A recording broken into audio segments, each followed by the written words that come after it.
Welcome to Quickies. My videos are for entertainment purpose only. Movie के start में हम एक बहुत ही प्यारी सी बच्ची को देखते हैं जिसके सर पर हॉर्न्स थे और उसके पर भी थे। उस बच्ची का नाम मेलेफिसेंट था। ये एक प्यारी सी परी थी जो मैजिकल फॉरेस्ट में रहती थी। मेलेफिसेंट ने आज तक बाहर की दुनिया नहीं देखी थी। उसके लिए सब कुछ ये प्यारा जंगल ही था। उसने इंसानों को भी नहीं देखा था। इस जंगल में इंसानों के अलावा बाकी सभी क्रिएचर्स रहते थे। एक दिन जब मेलेफिसेंट जंगल में कहीं जा रही थी तो उसे एक छोटा लड़का नजर आता है जो उसकी ही एज का था। मेलेफिसेंट उससे कहती है कि तुम कौन हो और यहाँ क्या कर रहे हो। लड़का उससे बताता है कि मैं पास के किंगडम में रहता हूँ और मुझे यहाँ पर डायमंड नजर आया है जिसे मैंने उठा लिया। मेलेफिसेंट वो डायमंड उससे वापस ले लेती है और कहती है चलो मैं तुम्हें तुम्हारे किंगडम तक छोड़ आती हूँ। वो लड़का कहता है कि हाँ ठीक है, लेकिन क्या तुम मुझसे दोस्ती करोगी और अगर मैं कभी दोबारा इस जंगल में आया तो क्या हम खेल सकते हैं। मेलेफिसेंट उससे कहती है कि ये मैजिकल फॉरेस्ट है, तुम्हारा यहाँ आना ठीक नहीं। अब वो हैंडशेक करते हैं तो मेलेफिसेंट को कोई करंट लगता है। ये करंट उससे उस लड़के की आयरन रिंग से लगा था। मेलेफिसेंट उसे बताती है कि आयरन फेरीज को जला देता है। फिर हम देखते हैं कि वो लड़का अपने किंगडम में वापस चला गया है,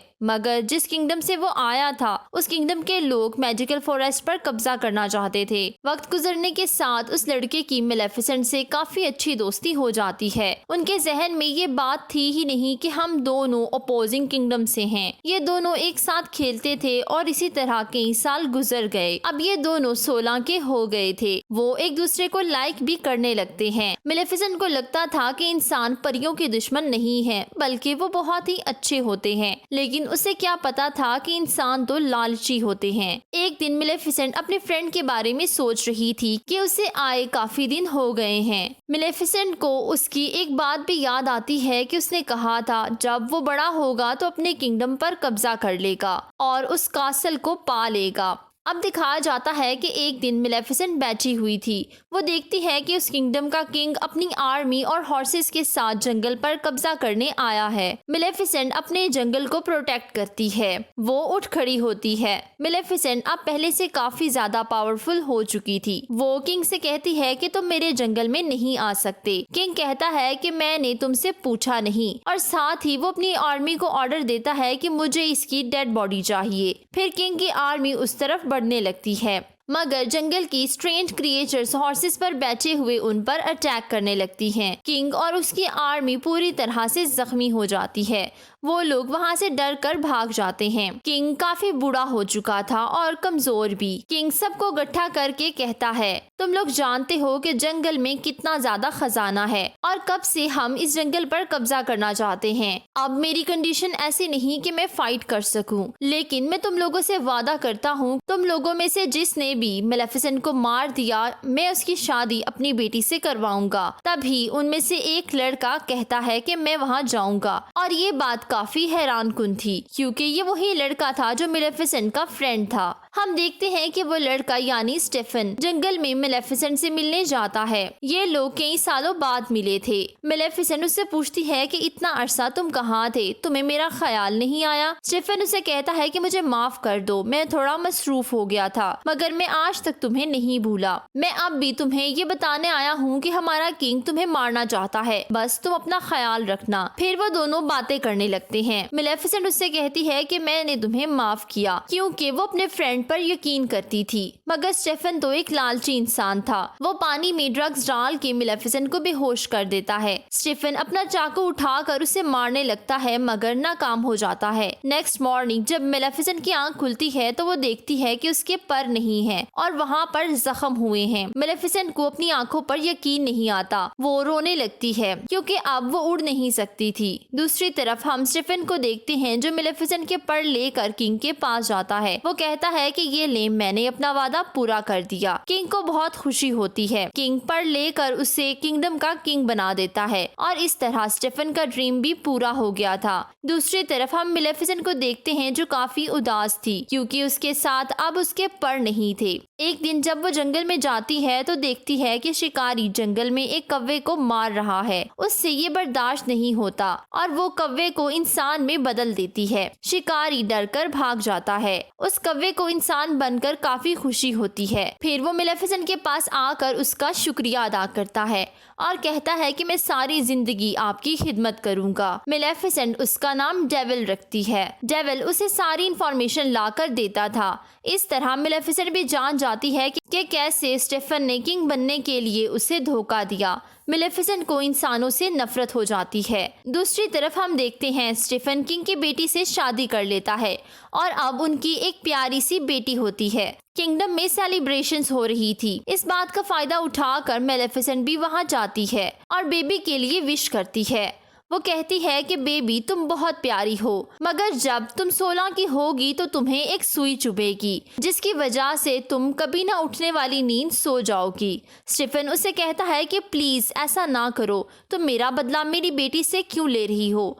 मेलेफिसेंट कहती है कि मैं भी एक लड़की हूँ और तुम्हें याद है तुमने मेरे साथ क्या किया। मेलेफिसेंट के दिल में अभी भी कुछ रहम बाकी था। फिर वो कहती है कि इसका एक सोल्यूशन है। अगर तुम्हारी बेटी को उसके 16th बर्थडे पर उसका सच्चा प्यार मिल जाए तो उसकी जान बच सकती है। स्टीफन काफी परेशान हो जाता है। अब वो 3 छोटी परियों को बुलाकर कहता है कि मेरी बेटी को यहाँ से ले जाओ, जब तक वो 16 की ना हो जाए उसे वापस ना लाना, ताकि ये कर्ज टूट सके।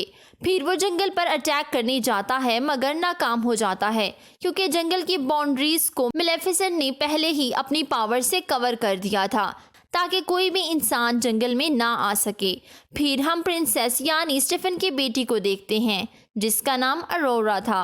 वो 3 परियां उसे दूर लेकर चली जाती हैं। मेलेफिसेंट को अभी भी पता था कि वो लोग कहाँ हैं। मेलेफिसेंट उसे डराने की काफ़ी कोशिश करती है मगर प्रिंसेस अरोरा हंसने लगती है। वक्त के साथ साथ मेलेफिसेंट का दिल उसके लिए मेल्ट हो जाता है। वो तीनों परियां काफ़ी केयरलेस थीं। ज्यादातर मेलेफिसेंट ही प्रिंसेस अरोरा का ख्याल रखती थी। वक्त के साथ साथ प्रिंसेस अरोरा भी बड़ी हो रही थी।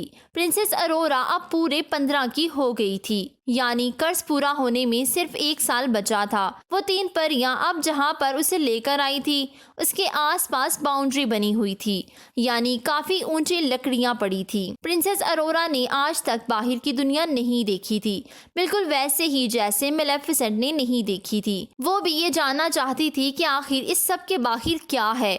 एक दिन वो बाहर निकल जाती है। उसे ऐसा महसूस होता है जैसे कोई उसके पीछे है।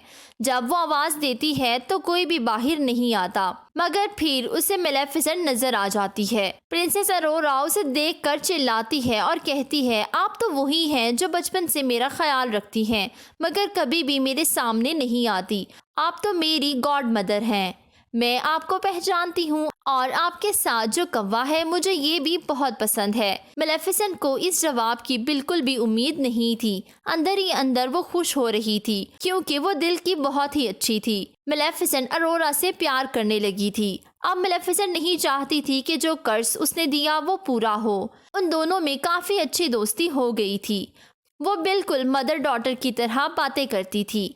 एक दिन जब प्रिंसेस अरोरा सो रही थी तो मेलेफिसेंट अपनी पावर्स यूज करके कर्ज को खत्म करने की कोशिश करती है, मगर ये कर्ज वापस नहीं आ सकता था। इस बात से मेलेफिसेंट काफी परेशान हो जाती है। अब मेलेफिसेंट चाहती थी कि जल्द ही अरोरा को उसका प्यार मिल जाए ताकि ये कर्ज टूट सके। नेक्स्ट मॉर्निंग हम देखते हैं कि जंगल में प्रिंसेस अरोरा और मेलेफिसेंट बातें कर रही थी। प्रिंसेस अरोरा मेलेफिसेंट से उसके परों के बारे में पूछती है। मेलेफिसेंट उसे बताती है कि किसी इंसान ने मेरे परों को मुझसे छीन लिया है। मैं अपने परों के साथ काफ़ी खुश थी और ऊंचा उड़ा करती थी। बातें करते हुए मेलेफिसेंट सैड हो जाती है। प्रिंसेस अरोरा उसे चुप करवाती है और कहती है कि कल मेरा 16th बर्थडे है। मैं अपनी परियों से परमिशन लेकर आपके साथ रहने के लिए आ जाऊंगी। मैं आपके साथ रहना चाहती हूँ। मगर मेलेफिसेंट को तो पता था कि ये सब पॉसिबल नहीं है जब तक अरोरा को उसका ट्रू लव ना मिल जाए। प्रिंसेस अरोरा जब अपने घर जा रही होती है तो रास्ते में उसे एक एक लड़का दिखाई देता है जो बहुत हैंडसम था और उसका एज फेलो था। वो एक दूसरे को देखते हैं और लाइक करने लगते हैं।